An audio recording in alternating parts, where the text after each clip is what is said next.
This Fed decision won't crash markets, but if you're holding money without a clear plan for the next 24 months, it's already working against you. And if that sentence made you pause, you need this.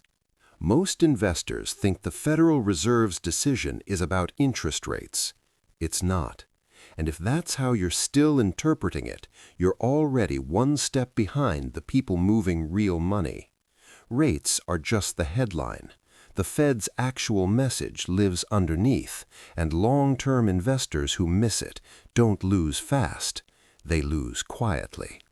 Here's the part no one likes to hear. The Federal Reserve does not care if your portfolio beats the S&P. It does not care if your crypto is down 40%, and it definitely does not care how confident you felt buying the dip. What it does care about is something far more dangerous to ignore: system control, liquidity, behavior, and how much financial pain the public can tolerate without breaking. And here's where this becomes personal very quickly. When the Fed makes a decision, it's not asking, how do we help investors? It's asking, how do we slow risk-taking without triggering panic? If you don't understand that goal, every long-term move you make is exposed. Because the Fed does not destroy wealth directly. It creates environments where misaligned investors destroy themselves. Slowly. This is why asking, will rates go up or down, is the wrong question. That question only helps traders. Long-term investors should be asking something far more uncomfortable. What phase of the cycle is the Fed locking us into? Because once a cycle phase is confirmed, money behaves differently, whether you're ready or not. There are only 3 real liquidity phases: expansion, restriction, transition. And here's the dangerous part most people realize too late. Transition phases feel safe at first. Markets don't collapse. Headlines aren't catastrophic. Your portfolio doesn't scream at you. Instead, something worse happens. Returns become inconsistent.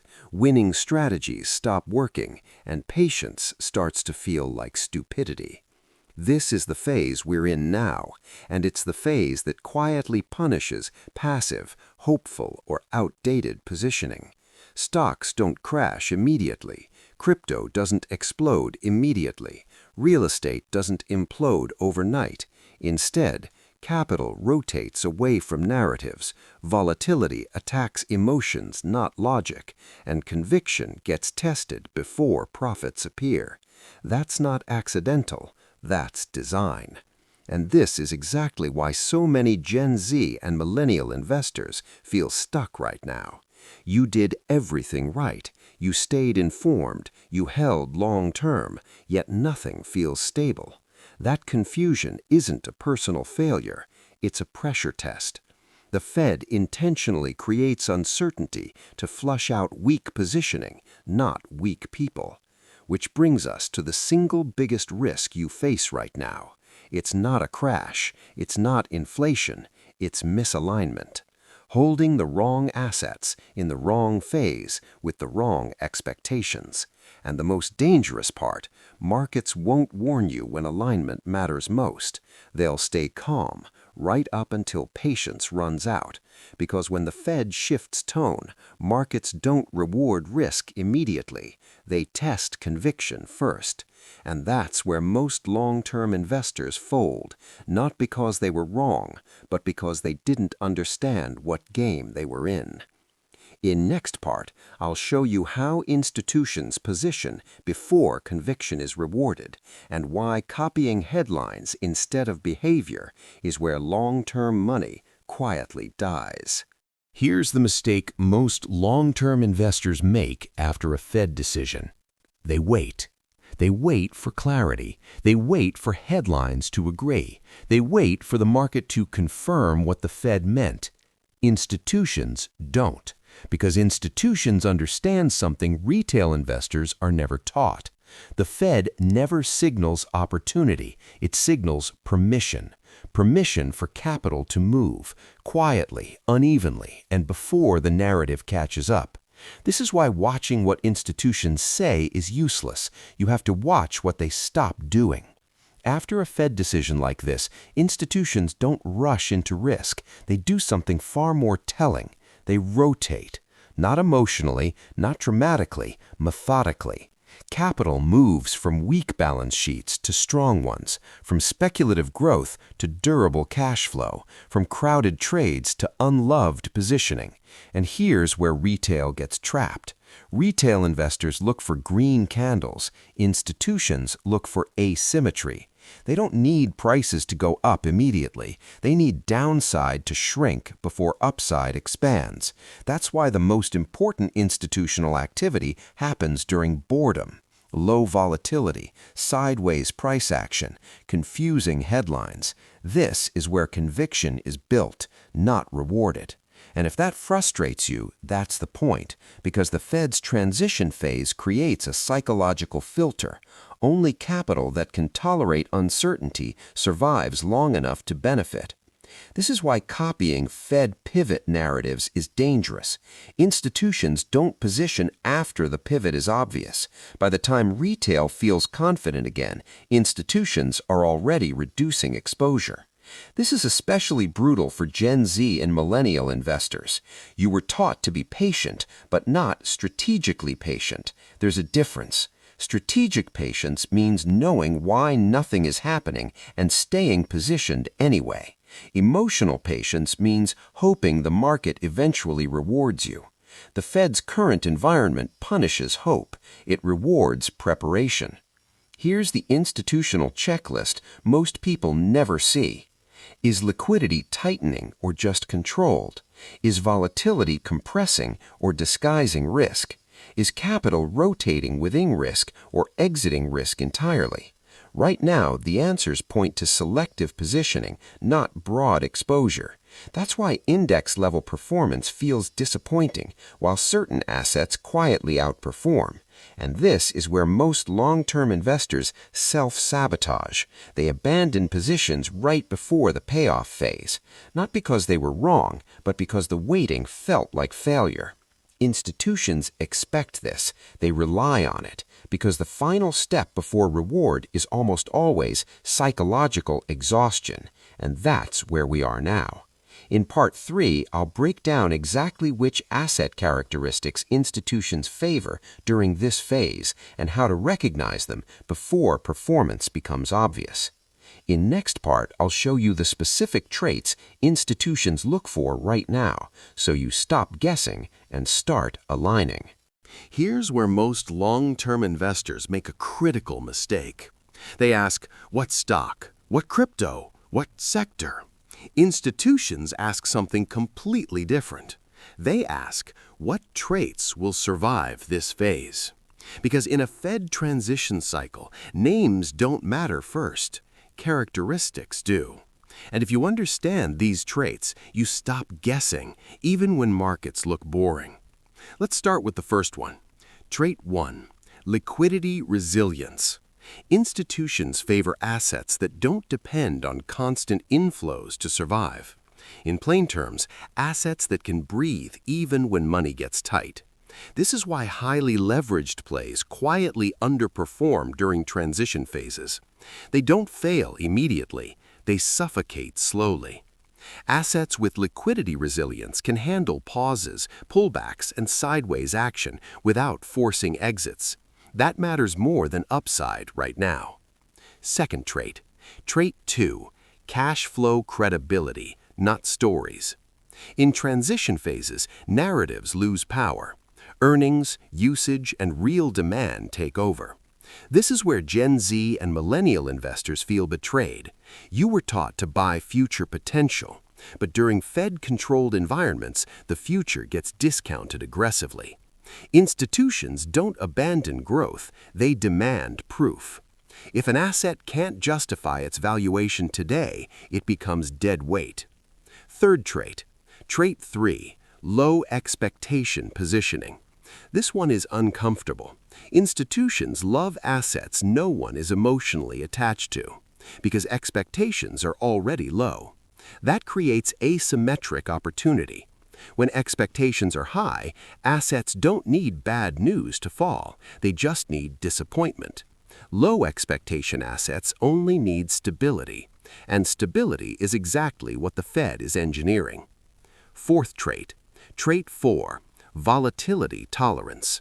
This does not mean high volatility, it means the ability to absorb volatility without breaking structure. Institutions look for assets that can move without triggering forced selling. This is why sudden spikes feel exciting, but controlled movement wins cycles. Fifth trait, and this one separates professionals from hopeful investors. Trait 5, time compatibility.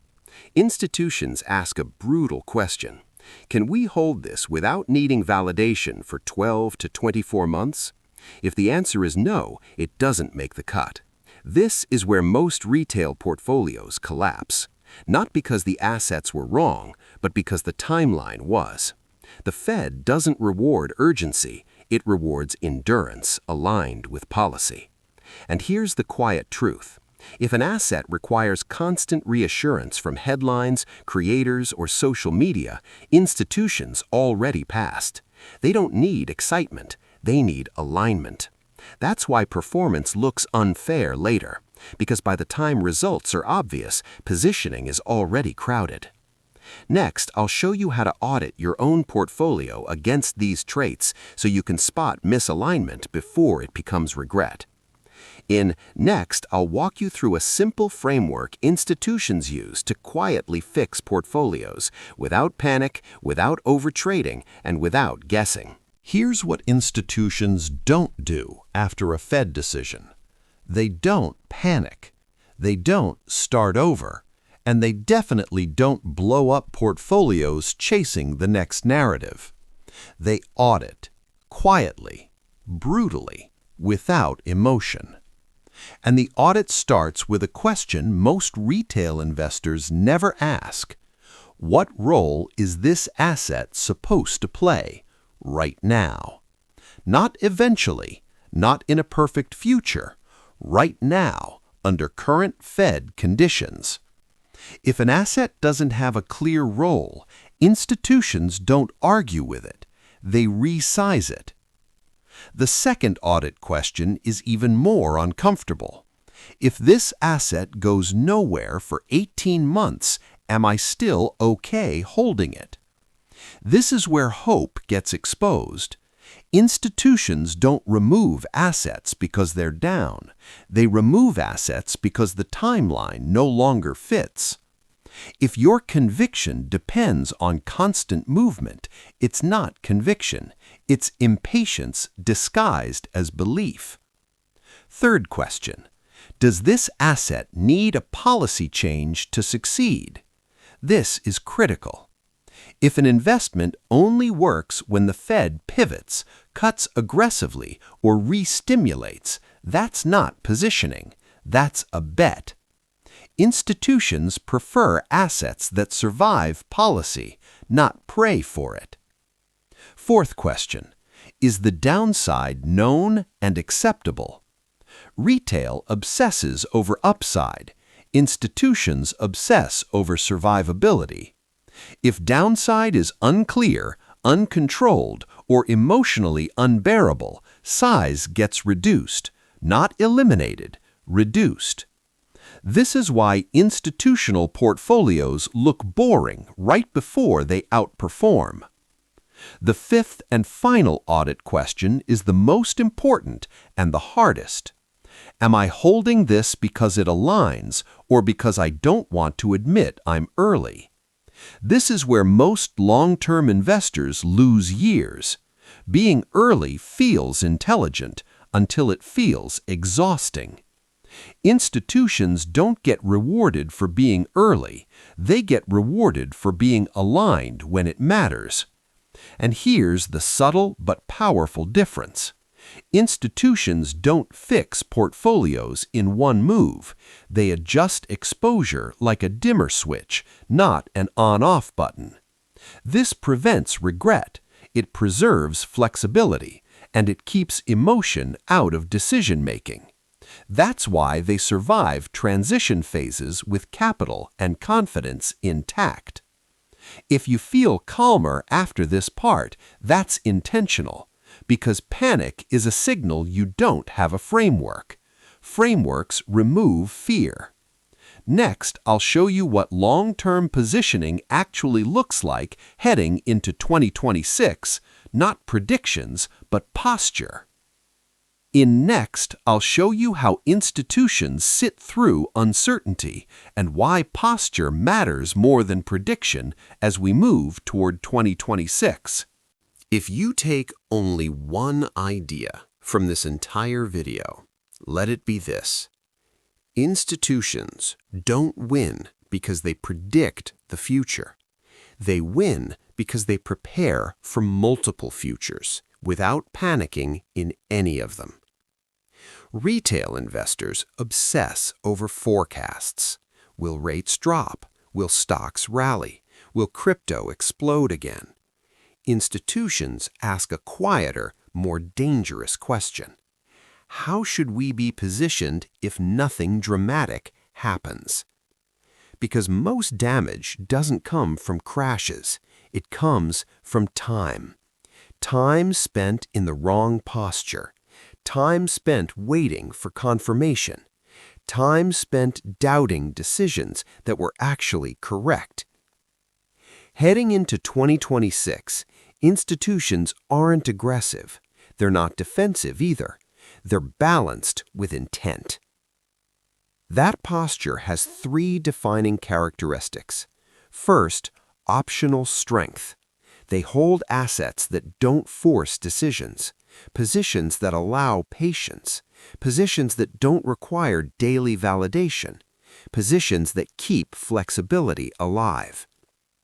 If an investment forces urgency, institutions reduce it. Urgency is a liability in Fed-controlled environments. Second, selective conviction. Not everything deserves equal belief. Institutions concentrate conviction where alignment is strongest and let everything else remain adjustable. This is where most retail investors get it backwards. They spread conviction evenly and then panic unevenly. Third, psychological endurance. This is the real edge. Institutions assume boredom. They assume frustration. They assume long periods where doing nothing feels wrong. They plan for that feeling because the Fed's transition phase is designed to exhaust attention, not destroy capital. If you can outlast the need for excitement, you outlast most participants. And here's the final truth most channels avoid saying clearly. 2026 won't reward the smartest investors. It will reward the most aligned ones. People who understood the cycle they were in. People who sized positions correctly. People who didn't confuse patience with passivity or action with progress. If you feel calmer now than when you click this video, that's a signal. You're no longer reacting, you're orienting. And orientation comes before performance, always. Markets will move again. Narratives will return. Confidence will feel easy later. But alignment has to be built before that moment arrives. Quietly, deliberately, without applause. That's how long-term money survives transition cycles. And that's how it's positioned heading into 2026. You don't need certainty. You need alignment and the patience to hold it.